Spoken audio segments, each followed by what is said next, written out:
Hello everyone, welcome to Chemistry Academy. So this is the ninth episode of PYQs for JEE Mains 2024. आप शिकायत कर रहे होंगे कि बीच में इस दौरान थोड़ा सा लंबा गैप आ गया बिटवीन एपिसोड 8 एंड एपिसोड 9। तो यस, कुछ मौसम की वजह से तबीयत ठीक नहीं रही, खांसी जुकाम viral. So just excuse us for the health reasons, and now we are back and we'll continue the series the way we planned, right? चलिए, तो आज हम एपिसोड 9 जिसमें हम सॉल्ट एनालिसिस डिस्कस करने वाले हैं। एपिसोड 8 हमारा ऑलरेडी सॉल्ट एनालिसिस पर था। हाँ, अगर अभी तक आप लोगों ने अब हमारे इस चैनल को सब्सक्राइब नहीं किया है तो उसे तुरंत सब्सक्राइब करें, ताकि इसी तरह के और भी अच्छे अच्छे कॉन्सेप्चुअल वीडियोस जब हम यहाँ अपलोड करें तो आपको टाइमली इन्फॉर्मेशन मिल सके और आप जल्दी से जल्दी अपने रिवीजन को बेहतरीन तरीके से कवर कर पाएँ। ठीक। और अगर आपको हमारा ये लेक्चर एंड तक पसंद आए, देखें पूरा कॉन्सेप्चुअली अच्छा लगे, आपको कोई फ़ायदा हो रहा हो, तो do not forget to hit the like button and share our video with your friends, peers and if possible even teachers. Why not? Right?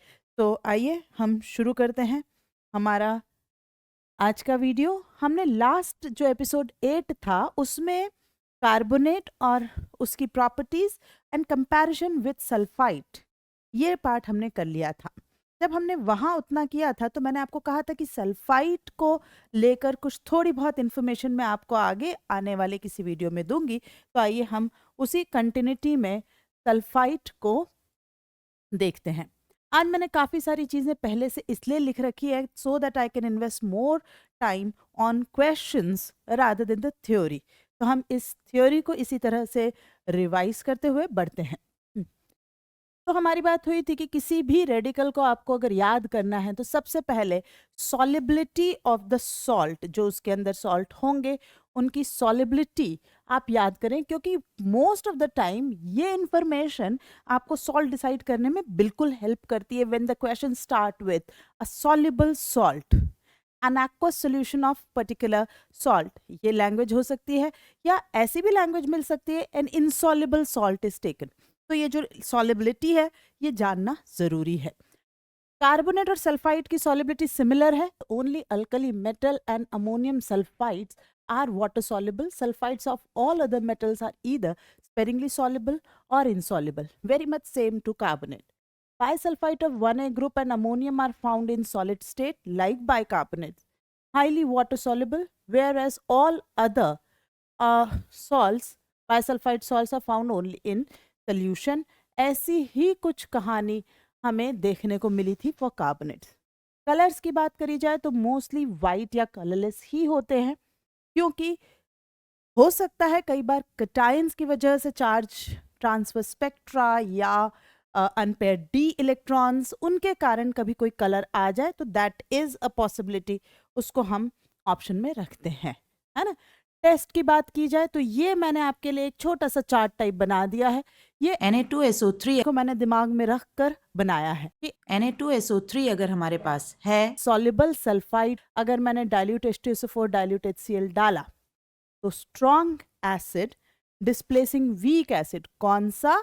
H2SO3 is the weak acid here which is displaced by dilute H2SO4 और HCl, and वो acid जो है वो SO2 release कर रहा है। ठीक, जैसा मैंने कहा कि आप फर्स्ट ग्रुप और अमोनियम को छोड़कर बाकी सभी को प्रेसिपिटेट के तौर से पाते हैं, देखते हैं। तो BaCl2 डालने पर we are getting a white precipitate of barium sulphide. Lead acetate डालेंगे लेड सल्फाइड, ओके। K2Cr2O7, तो ये क्या है? ये ऑक्सीडाइजिंग रिएजेंट है। यहाँ आप देखिए, यहाँ क्रोमियम इज इन +6 और यहाँ Na2SO3 में sulphur is in +4 oxidation state. तो जब ये रिएक्शन हुई तो सल्फेट यहाँ आ गया ऑक्सीडाइज होकर +6 में, है ना, और क्रोमियम जो है वो +6 से रिड्यूस होकर आ रहा है +3 में। ठीक, ये सल्फेट दोनों की कॉम्बिनेशन दोनों ही जगह आप देख सकते हैं। सल्फेट जो है वो +6 ऑक्सीडेशन में जा रहा है, क्रोमियम जो है वो आपका +3 में रिड्यूस हो रहा है। अब K2Cr2O7 तो बड़ा ही ब्राइट कलर ऑरेंज दिखाता है, तो जब ये चेंज होता है तो ये ग्रीन कलर में जो चेंज हमें ऑब्जर्व होगा, definitely it can be a very important indicating effect कि हाँ भाई ये रिएक्शन यहाँ हुई। ठीक, इसी तरह से आपने अगर केमेनोफोर डाला तो केमेनोफोर जो है वो आपको पता ही है कि वायलेट या डार्क पिंक कलर का सोल्यूशन होगा, और जब यहाँ ऑक्सीडेशन उसने किया ऑफ Na2SO3 में सल्फाइड पार्ट का, तो खुद +7 से मैंगनीज उतर कर आ जाता है +2 में, जहां वो कलरलेस है, और आपके पास फिर से ये सल्फेट में चला गया है सल्फर फ्रॉम +4 टू +6, है ना। तो ये दोनों रिएक्शन आपको बहुत ही क्लियर कलर चेंज दे रही है, प्लस ये दोनों प्रेसिपिटेशन रिएक्शन। यहाँ एक चीज और मैं ऐड करूंगी कि ये जो लेड सल्फाइड है, आप चाहें तो इसमें कोई ऑक्सीडाइजिंग रिएजेंट डालें, या आप इसे एयर ऑक्सीडेशन के भरोसे भी छोड़ सकते हैं, तो it is very long process but हो सकता है, and then it again changes to lead sulphate which continues to be a white precipitate. ठीक, ये चीज़ मैं अभी इसलिए बता रही हूँ क्योंकि आगे चलकर जब हम थायोसल्फेट पढ़ते हैं PbS2O3, ओके, मतलब हाइपो के जो टेस्ट होंगे, थायोसल्फेट के जो टेस्ट होंगे, है ना, सोडियम थायोसल्फेट से हम लगाएंगे, तो वहाँ एक पॉइंट ऑफ डिफरेंस आता है कि आप थायोसल्फेट और सल्फाइट में डिफरेंस कैसे करेंगे। तो तब आपको याद रहना चाहिए कि लेड सल्फाइड का वाइट प्रेसिपिटेट ऑक्सीडाइज होकर वाइट PbSO4 में जाता है, लेकिन थायोसल्फेट में अगर हम आगे बढ़ के जब उस सवाल को देखेंगे तो मैं आपको बताऊंगी कि उसमें ब्लैक PbS भी आता है, राइट, और वो black PbS will create a difference from PbSO3 की सल्फाइड और थायोसल्फेट के टेस्ट में डिफरेंस कैसे किया जा सकता है। ठीक, अब आते हैं कि कैरेक्टरिस्टिक प्रॉपर्टीज ऑफ SO2 कि भाई SO2 बना तो है रिएक्शन में, लेकिन हमें कैसे पहचान आएगा। सीधे तो दे नहीं देंगे कि एक गैस रिलीज हुई है जो SO2 है, भैया सवाल बाकी का कर लो ना। SO2 की हमें प्रॉपर्टीज देंगे, हमें SO2 के बारे में क्या क्या पता होना चाहिए। सबसे पहले, it's suffocating order of burning sulphur. SO2 definitely sulphur का ऑक्साइड है, सल्फर बर्न करने पर बनता है, वैसी स्मेल आएगी। SO2 is a bent molecule with sp2 hybridized sulfur। ये जो सल्फर है ये sp2 hybridized है और ये एक bent molecule होता है। It is an acidic oxide and thus absorbed by basic solutions like KOH, calcium hydroxide, barita water, इस तरह की चीजें इसे एब्जॉर्ब करेंगी, और जो रिएक्शन होगी वो क्या होगी, acid plus base forming salt. तो ये देखिए यहाँ पर SO, यहाँ पर हमें SO2 लिखना चाहिए, SO2 KOH SO2 कंबाइन कर रही है, एब्जॉर्ब कर रही है, and is forming K2SO3।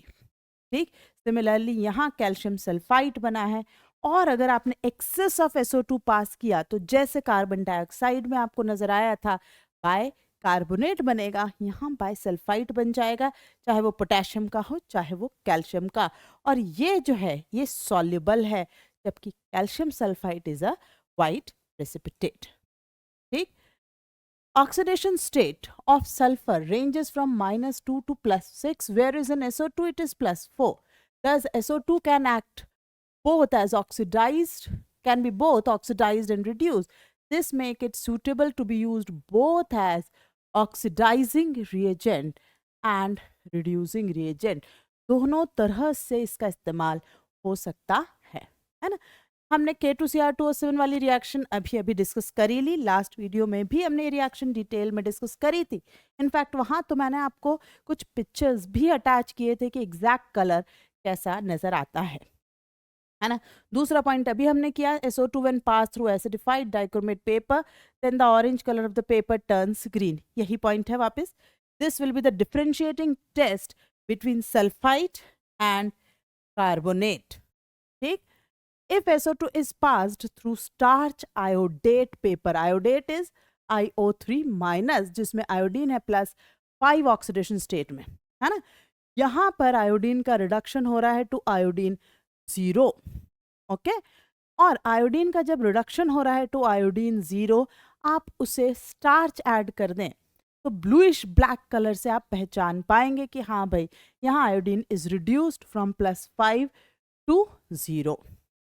SO2 or H2S, this is in fact a very important reaction. इसे आप कॉम प्रोपोर्शनेशन कह सकते हैं क्योंकि SO2 में आप देखिए, SO2 में सल्फर की ऑक्सीडेशन स्टेट +4, H2S में सल्फर की ऑक्सीडेशन स्टेट इज -2. अब -2 ऑक्सीडाइज होकर 0 पे जा रही है और +4 रिड्यूस होकर 0 पर आ रही है, तो भाई एक का रिडक्शन हो रहा है, एक का ऑक्सीडेशन हो रहा है और दोनों बीच में आकर कहीं मिल रहे हैं, इसी को तो कॉम प्रोपोर्शनेशन कहते हैं. बट ये रिएक्शन बड़ी इंपॉर्टेंट है क्योंकि सल्फर जब यहाँ फ्रेशली बनता है तो वो वाइट टर्बिडिटी के तौर से अपीयर होता है और ये बड़ी सवालों में ये लाइन इस्तेमाल होती है. ठीक, SO2 is very soluble in water. The SO2 in solution is almost completely present as various hydrated species like SO2.6H2 and the solution contains only a small amount of H2SO3. SO2 levels above 5 ppm are poisonous to man, but plants are harmed at appreciably low levels also. SO2 is used in contact process for preparation of H2SO4. SO2 is used to make sodium thiosulfate. This is again important, है ना. ये reaction फिर से question में important है क्योंकि ये SO2 से एंट्री ले लेगी टू थायोसल्फेट. तो SO2 को Na2CO3 के एक्वस सोल्यूशन से पास किया NaHSO3. Why? Because H2SO3 is acting as a stronger acid than H2CO3. और फिर हम इस NaHSO3 को फर्दर Na2SO3 से पास कर रहे हैं, ये बन गया Na2SO3. अब देखिए ये Na2SO3 अगेन ना कॉम प्रोपोर्शनेशन ही हो रहा है ना. ये आई है +4 से चलकर और ये सल्फर 0 से और हमें बीच में पहुंचना है Na2H2O3 जहां पर आप देखिए कि average out of oxidation state of sulphur चाहे +2 कही जाए लेकिन there are individual oxidation state. ठीक, this is how the structures are. ये इंपॉर्टेंट है. ठीक, ये हाइपो की प्रिपरेशन इंपॉर्टेंट है. Again the next important point, in fact very important, कि SO2 को अगर आप क्लोरीन से पास कर रहे हैं SO2Cl2 बन रहा है, ये ध्यान दीजिएगा, और PCl5 से तो SOCl2 बन रहा है. दोनों देखने में आपको एक जैसे लग सकते हैं, एक जैसे नहीं है क्योंकि SO2Cl2 is called sulphuryl chloride जहां सल्फर +7 ऑक्सीडेशन स्टेट में है और स्ट्रक्चर जो है वो ऐसा है, जबकि यहाँ SOCl2 में थायोनाइल क्लोराइड कहलाते हैं और इसी को आप डार्जन्स रिएजेंट भी कहते हैं जो ऑर्गेनिक में आपने अल्कोहल से अल्काइल हैलाइड प्रिपरेशन के लिए इस्तेमाल किया है. Cleanest method of preparation of alkyl chloride from alcohol, the reagent used is Darzens reagent. Clear, वो यही बन रहा है. वहीं यही रिएक्शन आपने करवाई अगर ब्रोमीन और आयोडीन से तो ये चीजें नहीं बन रही हैं. आप देखिए HBr और HI बन रहा है अलॉन्ग विथ H2SO4, है ना. ये रिएक्शंस क्वेश्चन में आ सकती हैं इसलिए इंपॉर्टेंट हैं. SO2 in presence of moisture act as a bleaching agent. अब ब्लीचिंग एजेंट मतलब सिर्फ कलर को गायब कर देना. कोई चीज अगर कलर्ड है उसे डीकलराइज कर देना, दैट इज ब्लीचिंग. ये जो ब्लीचिंग की एक्शन होती है ये जो कंपाउंड कलर जनरेट कर रहा है उसके ऑक्सीडेशन से भी अचीव हो सकती है, उसके रिडक्शन से भी अचीव हो सकती है. दोनों तरीके से ये हो सकती है ना. लेकिन जब आप SO2 से ब्लीच करते हैं तो it acts as reducing agent, मतलब ये कलर कॉजिंग चीज का, कलर कॉजिंग कंपाउंड का रिडक्शन कराता है. ये चीज बिल्कुल दिमाग में रजिस्टर हो जानी चाहिए क्योंकि क्लोरीन जब ब्लीचिंग एक्शन करता है तो वो कलर कॉजिंग कंपाउंड का ऑक्सीडेशन कराता है और SO2 क्या करा रहा है, रिडक्शन. इससे डिफरेंस क्या आएगा, रुकिए. तो ये कैसे रिडक्शन कराता है, देखिए SO2 in presence of water H2SO4 and 2 nascent hydrogen तैयार कर रहा है. अब कलर्ड मटेरियल में ये 2 नेसेंट हाइड्रोजन उसे कलरलेस कर देते हैं।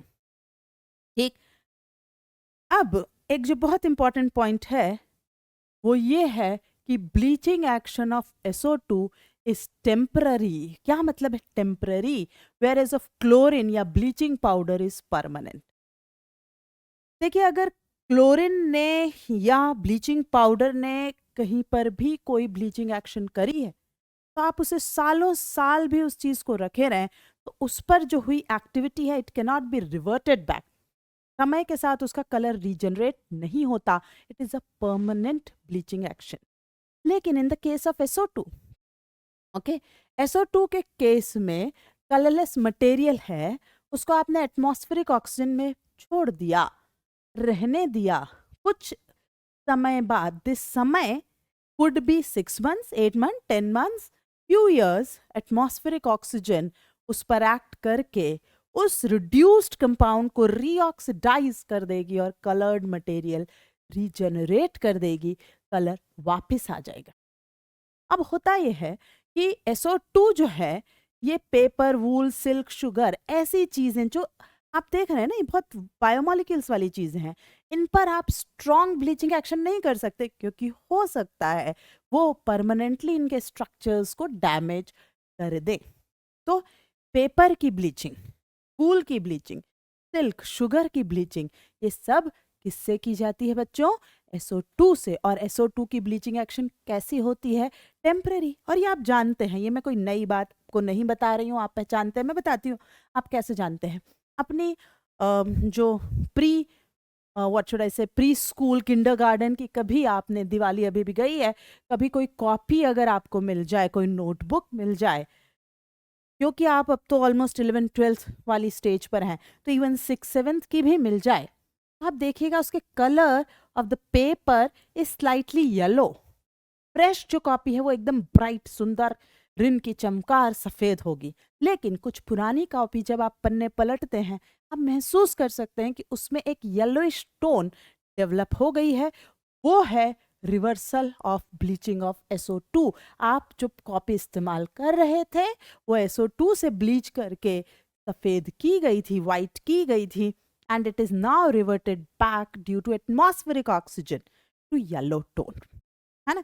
शुगर की बात करूं, बरसात के सीजन में ये बहुत कॉमन होता है कि अगर आप किसी कटोरी में ओपन में डाइनिंग टेबल, किचन के स्टैंड पर ऐसे ही शुगर छोड़ दें तो आपको ऐसा लगेगा कि आफ्टर अ वीक और सो वो शुगर जो है वो स्लाइटली येलोइश हो जाती है। तो येलो कलर डस्ट से नहीं आया है, वो yellow colour reversal of bleaching of sugar से आया है। Is that absolutely clear? है ना। आपके पुराने कॉटन के अगर शर्ट्स आप देखें तो वो कुछ समय के बाद एक स्लाइट येलो टोन एब्जॉर्ब कर लेते हैं, उनमें ऐसा लगता है अब ये उतने वाइट नहीं है जितना स्टार्टिंग में थे, क्योंकि उनकी भी ब्लीचिंग एक्शन रिवर्ट कर रही है एटमॉस्फेरिक ऑक्सीजन। इतनी बातचीत के बाद आपको ऐसा लग रहा होगा कि if the bleaching is done by chlorine, है ना, अगर जस्ट कि भाई अगर कलरलेस मटेरियल जो हमारे पास आया है ना, ये ब्लीच्ड बाय क्लोरीन था, बाय Cl2। अगर क्लोरीन से ब्लीच हुआ है तो आप ये सोच सकते हैं कि क्या उसमें एटमॉस्फेरिक हाइड्रोजन उसका वापस से रिडक्शन करके उसको कलर्ड मटेरियल में नहीं ला सकती? ये ख्याल आपको आ रहा होगा कि this is again the reduced form of that colourless material. तो यहाँ मैं आपको याद दिलाती हूँ मॉलिक्यूलर ऑर्बिटल थ्योरी, और ये क्यों नहीं हो पाता ये आपको याद दिलाती हूँ। ये नहीं होता क्यों? क्योंकि atmospheric hydrogen is not a reactive species, it is very stable, it won't react like this. Whereas atmospheric oxygen by molecular orbital theory acts as a biradical, है ना। आप उसकी अगर कॉन्फ़िगरेशन लिखेंगे MOT से तो आपको 2 अनपेयर्ड इलेक्ट्रॉन ऑक्सीजन में मिलने वाले हैं। तो वो 2 अनपेयर्ड इलेक्ट्रॉनों से बायरेडिकल बनाते हैं, और बायरेडिकल बना के क्या करते हैं? रिएक्टिव करते हैं। तो एटमॉस्फेरिक ऑक्सीजन चीज़ों से रिएक्ट करती है, एटमॉस्फेरिक हाइड्रोजन नहीं रिएक्ट कर पाती, it is a stable species. ठीक है, इसलिए क्लोरीन की जो ब्लीचिंग एक्शन है वो नॉन रिवर्सिबल है और SO2 की कैसी है, रिवर्सिबल। ये बहुत इंपॉर्टेंट पोर्शंस हमने SO2 को लेकर यहाँ कवर किए। आई होप ये सारी चीज़ें धीरे धीरे आप याद करते जाएंगे, आपको याद होती चली जाएंगी, और अगर ये सब याद हो गए, ये सब सवाल तो आपके लिए फिर फेल होंगे, है ना। चलिए आइए हम आज क्वेश्चन कर शुरू करते हैं। ये 2022 में आया, मतलब जस्ट एक साल पहले का ये सवाल है। अ वाइट प्रेसिपिटेट, भैया ओपनिंग ही कर दिए कि सफेद प्रेसिपिटेट है, was formed when BaCl2 was added to water extract of an inorganic salt.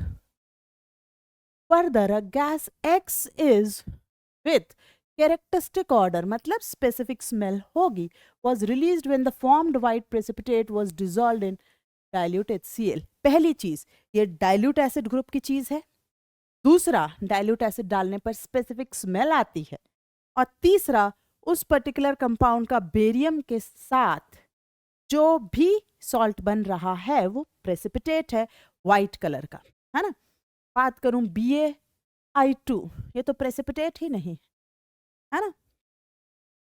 Barium sulphide soluble, barium nitrite soluble, तो वाइट प्रेसिपिटेट भर से ही यहाँ आंसर आपका आ गया है, बी सल्फाइट ही हो सकता है इस पर्टिकुलर क्वेश्चन का आंसर। देखा आपने, सॉल्युबिलिटी का डायरेक्ट यूज है ये कि सल्फाइट प्रेसिपिटेट है, iodide sulphide nitrite of barium are soluble, है ना। ये हमारी सारी कंडीशन सेटिस्फाई करता है। Question number 2 which was again of JEE Mains 2022, क्या दिया है यहाँ, अनायन की लिस्ट, यहाँ gas evolve on reaction with dilute H2SO4, तो डाइल्यूट एसिड ग्रुप से ही चीजें यहाँ लिखी हुई हैं, कार्बोनेट, सल्फाइड, सल्फाइड, नाइट्राइट, और फिर इन कॉम्बिनेशंस में से हमें एक सूटेबल आंसर करना है। चलिए देखते हैं। तो डाइल्यूट H2SO4 कार्बोनेट में अगर मैं डालूं तो मुझे कलरलेस गैस तो मिलेगी, तो कलरलेस गैस 3 में है। Which turns lead acetate paper black? No, lead carbonate is white, है ना। Which turns acidified potassium dichromate solution green? तो C का आंसर, इसका आंसर हम 2 एक्सपेक्ट करेंगे क्योंकि सल्फाइड से कलरलेस गैस रिलीज होगी, which will turn acidified potassium dichromate solution green. Okay. Colorless gas evolved with brisk effervescence which turns lime water milky. सिर्फ इतनी इंफॉर्मेशन अगर है तो ये हम कार्बोनेट को असाइन कर देते हैं, है ना। पहले जितना आपको आया उतने पे ही चेक कर लें। ए का मैच 4, सी का मैच 2, अगर ए का 4 सी का 2, तो इतने पे ही लग रहा है कि आंसर डी होने वाला है। लेकिन मैं बाकी 2 पार्ट भी आपको समझाऊंगी। मैं चाहती हूँ कि आप जितना आता है उसमें भी क्वेश्चंस को अटेम्प्ट करने की एक स्ट्रैटेजी, एक हैबिट डालें, है ना। जरूरी नहीं आपको सारी चीजें आती हो, जो आती है कई बार उससे ही ऑप्शंस निकल आते हैं, है ना। ए का 4 सी का 2 ये हमें चाहिए, इतना हमें कॉन्फिडेंस है, तो हमने आंसर डी तो लगा दिया। अब बाकी चीजें देखते हैं। सल्फाइड H2S रिलीज करेगा अगर हम डाइल्यूट H2SO4 डालेंगे।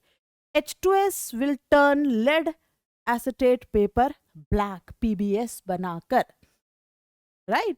यहाँ पर क्या बनने वाला है, ये ब्लैक जो बनने वाला है ये PBS होगा, और ये अगर PBS है तो ये जो B है इसका मैच 1 होना चाहिए। हमारे आंसर में B का 1 मैच है, बढ़िया। नाइट्राइट, ब्राउन फ्यूम्स तो नाइट्रेट, नाइट्राइट, ब्रोमाइड इन्हीं में होता है, लेकिन डाइल्यूट H2SO4 के साथ brown fumes, only 1 possibility, nitrite brown fumes which turns acidified KI solution containing starch blue. ये मैं आपको नाइट्राइट के टेस्ट के वक्त फिर बताने वाली हूँ, लेकिन आप समझ सकते हैं नाइट्राइट इज +3, है ना। और अगर ये +3 में है, it can be oxidised further, right, it can be reduced down side, दोनों तरफ ये जा सकता है। तो अगर ये -1 से स्टार्च पेपर को ब्लू करवाना चाह रहा है, मतलब आयोडीन, इसका ऑक्सीडेशन, तो ये NO2 माइनस जो है, ये इसमें जो भी गैस यहाँ रिलीज होने वाली है ब्राउन फ्यूम्स, तो किसकी रिलीज होगी, आप जानते ही हैं, it has to be NO2। NO2 में +4 है, ये उतरेगा नीचे, this will go down and -1 will be oxidise to I2, और वो आयोडीन इस स्टार्च के साथ आपको ब्लूइश ब्लैक कलर देने वाला है। तो डी को हम मैच करना चाहेंगे विथ डी। चेक करते हैं, डी का मैच 3। तो देखा आपने कि बाकी चीज़ें अपने आप सेट हो गई। अगर आपको दो भी चीज़ें अच्छे से आती हैं, क्वेश्चन छोड़िए मत, अपने आप को कंपोज रखिए, देखिए, eliminate the options rather than selecting the options, कि कौन से आंसर नहीं हो सकते। ए का थर्ड, ए का 2 कलरलेस गैस तो है, लेकिन एसिडिफाइड डाइक्रोमेट ये नहीं। आप ऑप्शंस को एलिमिनेट करिए। अब आपकी 50% प्रोबेबिलिटी हो गई थी, फिर आप थोड़ा सा और आगे बढ़िए, ये सी आते ही आप इसको भी हटा देंगे और आपका आंसर आ जाएगा डी। ओके, तो हमने आपको कंपोज रखना है एग्जामिनेशन हॉल में, will be in fact the most important part of your preparation. अब आते हैं बिल्कुल लेटेस्ट। लेटेस्ट बोले तो जेई 2023 पर हम आ चुके हैं, जेई मीन्स 2023 का सवाल ले रहे। Given below are two statements, aqueous solution of K2Cr2O7 is preferred as the primary standard in volumetric analysis over Na2Cr2O7. Yes, that is true. Why? क्यों? क्योंकि क्या होता है, आप समझते हैं कि Na plus and K plus, इन दोनों में अगर मैं आपसे कहूं कि कौन सा ion is smaller in size, smaller in size, right, size small है, चार्ज वही +1 है, साइज बड़ी है, चार्ज वही +1 है, तो इसकी जो चार्ज डेंसिटी है वो ज़्यादा है, और इसकी चार्ज डेंसिटी ज़्यादा है तो ये वाटर को ज़्यादा अट्रैक्ट करता है, ये हाइग्रोस्कोपिक है, ये पानी को अपनी तरफ खींचता है, एब्जॉर्ब करता है। तो आपने Na2Cr2O7 का सोल्यूशन अगर लैब में टेस्ट लगाने के लिए रखा है, टाइट्रेशन के लिए रखा है एज अ प्राइमरी स्टैंडर्ड, आप अपने होश भर उसको प्रॉपर 0.5 मोलर बनाकर और थोड़ी देर के लिए कुछ और सोल्यूशंस बनाने इधर उधर निकल गए, and if there is a humid atmosphere around you, तो वो सोल्यूशन 0.5 मोलर अब नहीं है, उसकी मोलैरिटी विल, सोल्यूशन का क्या हो जाएगा, डाइल्यूशन, वाटर एब्जॉर्ब कर लेगा, है ना, तो concentration will go down, it is changing the concentration. मैं सोच रही हूँ मैं 0.5 मोलर पे काम कर रही हूँ, काम तो कुछ और पे ही हो रहा है। ये प्रॉब्लम, ये water absorbing capacity of Na2Cr2O7 हमें रोकती है कि भाई हम इसका इस्तेमाल करें as a primary standard. You got my point? तो ये स्टेटमेंट तो सही है कि हम Na2Cr2O7 के ऊपर उससे ज़्यादा प्रिफर K2Cr2O7 को करते हैं लैब में, ट्रू। और ऐसा होते ही both statement 1 is false and 2 is true, ये जो भी बात है ये सब गलत है, ये गया हमारा, है ना। अब हम आते हैं statement 2, K2Cr2O7 has a higher solubility in water than Na2Cr2O7। अभी अभी मैंने एक्सप्लेन करा कि ये तो नहीं है, ये तो जस्ट अपोजिट है ना। So this statement is false, so answer is 3। Is that clear? इसलिए ये आंसर क्या है, is that absolutely clear? K2Cr2O7 की लोअर सॉल्युबिलिटी इन वाटर होती तो ये स्टेटमेंट यहाँ लिखा होता, ट्रू हो जाता। ठीक, अब हम आते हैं अगेन 2023 मेंस पर, which element is not present in Nessler's reagent? भाई Nessler's reagent कहाँ है? ये Nessler's reagent याद कर लो बच्चों, ये बहुत ही इंपॉर्टेंट reagent है। राइटिंग अच्छी नहीं आ रही, लेट मी ट्राई अगेन। तो ये Nessler's reagent जो है ना बच्चों, इसे आप याद रख लो, ये बड़ा ही इंपॉर्टेंट रिएजेंट है। इस पर सवाल सीधे सीधे स्ट्रक्चर, ऑक्सीडेशन स्टेट, जो मर्जी है उस फॉर्म में पूछ लिए जाते हैं, और ये होता है K2Hg I4, ठीक है। It is K2HgI4। ये किसके टेस्ट के लिए इस्तेमाल किया जाता है?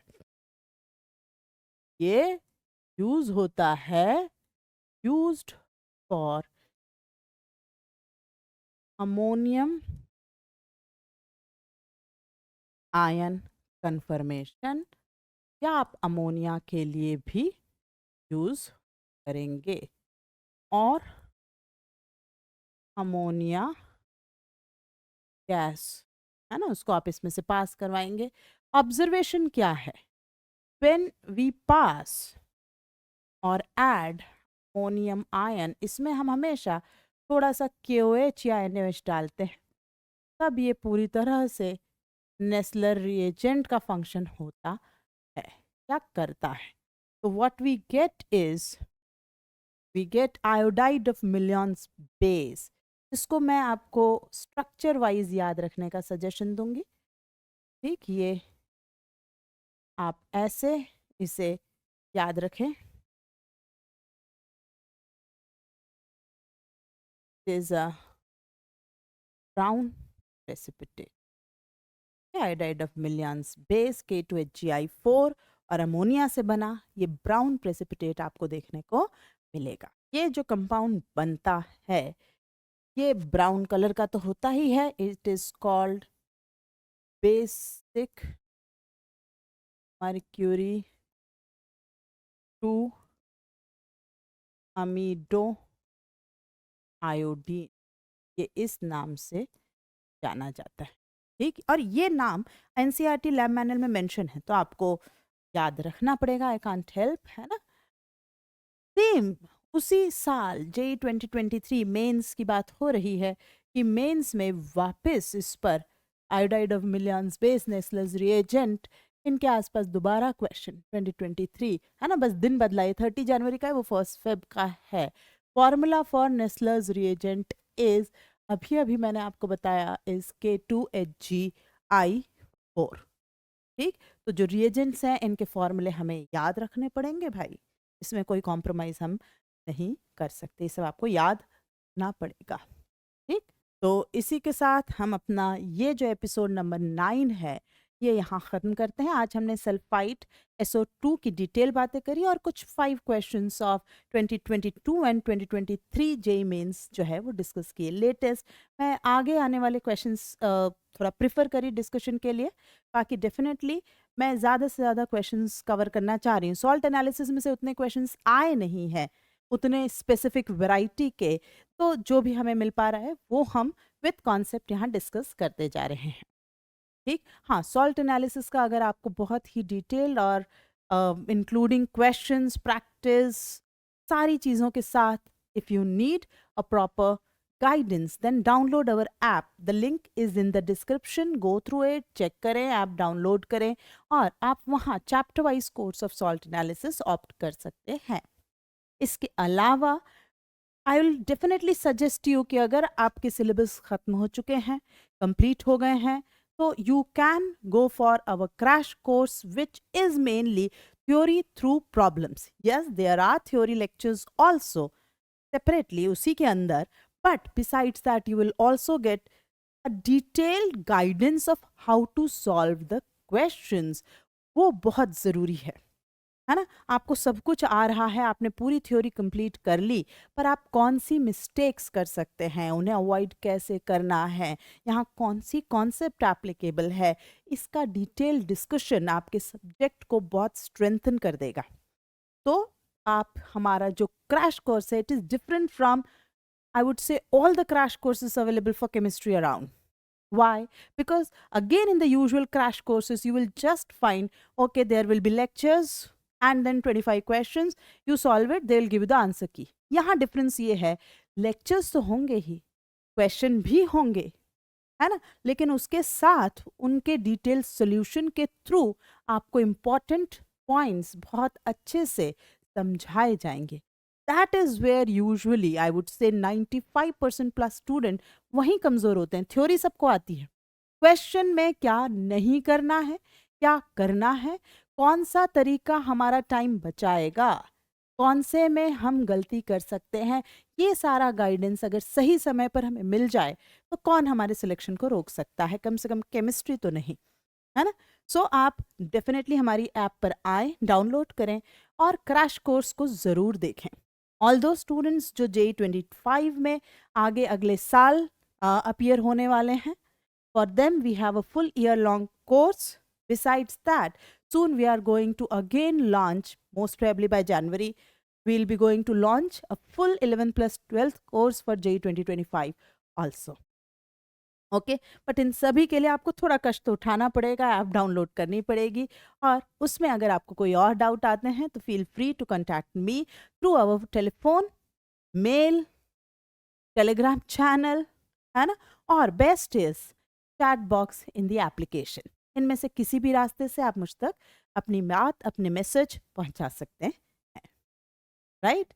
अगर आपको ये वीडियो पसंद आया हो, अगर आपको ये लेक्चर अच्छा लगा हो, हेल्पिंग लगा हो, तो do not forget to hit the like button now only, share the video with your friends and peers, okay. ठीक, अगर आपने अभी तक हमारा चैनल सब्सक्राइब नहीं किया है, अभी के अभी इसे सब्सक्राइब करें, ओके। चलिए, और अगर आपको कोई पर्टिकुलर टॉपिक की ज़रूरत हो तो आप कमेंट सेक्शन में अपना ओपिनियन, अपना पॉइंट ऐड कर सकते हैं। I will try to incorporate them in coming lectures.